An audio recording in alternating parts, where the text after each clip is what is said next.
What's up everyone, welcome back to another video. Today we're going to be talking about something that I think most of you guys know what this is, but nobody ever really talks about it, and it goes much deeper than just financial reasons and however's being stingy. Because today we're going to be talking about Klee and why her banner right now, in comparison to someone like Kazuha's banner, it's just what people should just start calling a throwaway banner. These are banners that Hoyoverse will just rerun once in a blue moon when they need to slot a banner in conjunction with another character, just to give the community a reason to not be upset, saying, oh, you know, like, what about these old characters? Are you forgetting about these old characters? No, of course not. Here's a Klee banner. Here's a Turtagle banner. Some of these older characters are definitely really powerful. Some of these older characters just feel a little more difficult to make work. And I think Klee at this point is a character that just feels somewhat outdated, and I don't mean damage wise, because let's be honest here, it's the easiest actually to make sure that damage wise a character doesn't get overtaken. But when it comes to game design, synergies, play styles, how the character generally feels, it's quite easy for a character to feel outdated. And I know the game has only been out for less than 2 years at this point, getting close to 2 years, but I can say without a shadow of a doubt, characters like Klee just don't really compare when it comes to modern on-field DPS units, as well as how their kit synergizes with other characters in the game. Case in point with someone being Ayato, you can clearly see what the intentions were with the character, how he is supposed to synergize with other units in the game.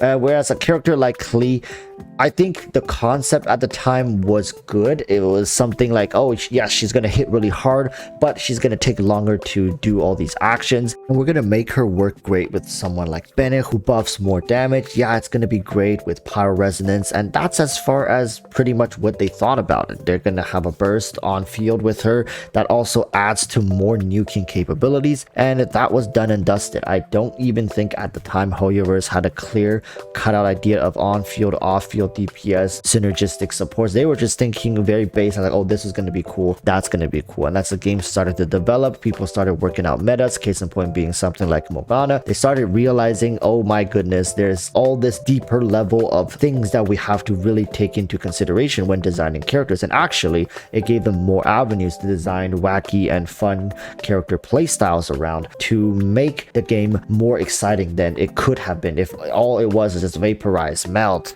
superconduct for physical damage. I think that was a very rudimentary way of looking at the game, and as time went on, things has gotten just wildly more complex as people develop more team comms, some more niche than others, but still gets the job done. And depending on characters, kits, it also adds more ways for each character to interact with each other. And now looking at a character like Klee, it's a real shame because when she first came out with her little bombs, Venti wasn't really able to group them. Yeah, Jean was able to group them, but then it was such a wasted opportunity for someone like Venti to not be able to do it. And now going forward, new and Nemo characters, if we were able to kind of group her bombs somehow, that would actually add a lot of off-field presence for someone like Klee. But unfortunately, that was not the case. And I think a lot of people complained when she first got released that her bombs didn't interact with most of Nemo characters, but however, decided to completely ignore that, basically nodding to the fact that, hey, that is not a mistake, that is by design. We don't ever want her to function in that way.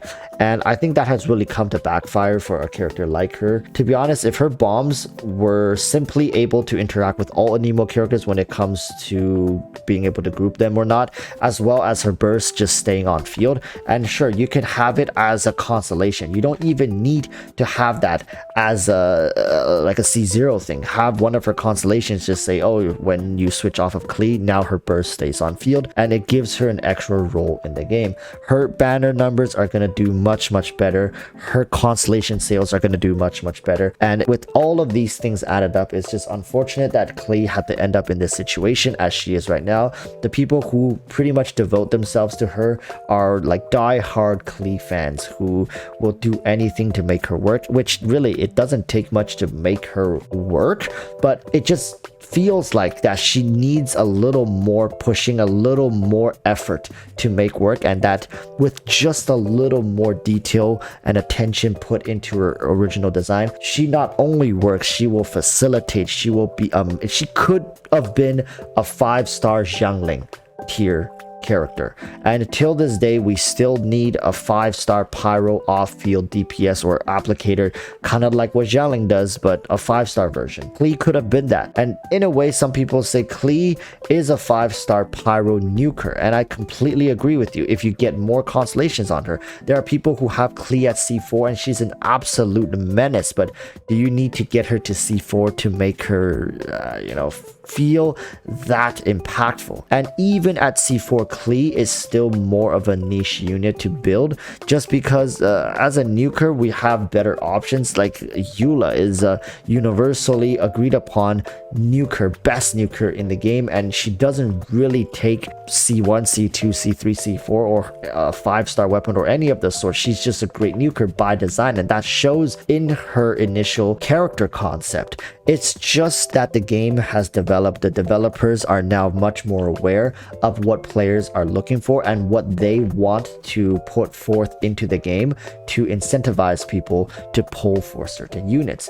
Klee's entire appeal back in the day was, wow, Venti was OP, so this character most likely will be OP as well. And look, she's incredibly adorable. That's pretty much it. I don't think at the time people realized how important pyro was, how the role of a nuker is going to play out in the game, how on-field, off-field DPS is going to help. People were saying Bennett was shit at the time. So like, what the hell did we know back in those times, right? So now it's clearly evident that the times have changed, and anybody who disagrees and said, oh, Klee's fine, her damage is fine, you haven't really listened. You haven't really been paying attention. If you've gotten this far into the video, you're saying Klee is fine because her damage is fine. We're not complaining about damage. And I know playstyle is preferential, but you can't sit here and tell me that newer characters just haven't been much better designed when it comes to fluidity and general synergies with other characters, not through reactions, but just through aspects of their kit. And I think that's praise we can give to Hoyoverse, as well as I would say the community itself has matured so much now that even if it wasn't by design from Hoyo, we are able to figure it out one way or another to make characters feel somewhat impactful. Case in point being Yaimiko. There are teams that with Yaimiko that feels incredibly great and fun to play. However, that is not going to be for everybody, and a lot of people don't want to pull for a character just to build a niche team to make that one character work. You would preferably pull for a character, and this character can make multiple teams work, right? It's kind of like the reverse. A character should always serve what you already have, unless they are like a character that you pull just to build around them. Someone like Raiden Shogun, someone like Wu Tao, Ayaka. Usually it's going to be an on-field carry, and it's just unfortunate that Klee is one of those characters that even if you pull her, you can spend all these resources to facilitate her, and at the end of the day, yeah, she'll do fine. And most of the time people who play her has complained that she does feel a little slow, clunky, and difficult to keep up with modern Genshin, where big attacks, one-shot KO moves are very prevalent, and the fact that she pretty much still needs a shield means that you are stuck in a position where one slot on your team is always going to be reserved for a shielder. And that's not to say other units in the game doesn't have that issue, but other units in the game usually either deal more damage than her, or are a little more mobile than her, or have self-healing capabilities, and one way or another they just feel more complete to be playing this style. And this is of course not to shit on Klee mains, but I just feel like that Hoyoverse likely going forward is not going to make any changes for this character. Hoyoverse is not going to make adjustments to her constellations. Hoyoverse is not going to make adjustments to her kit.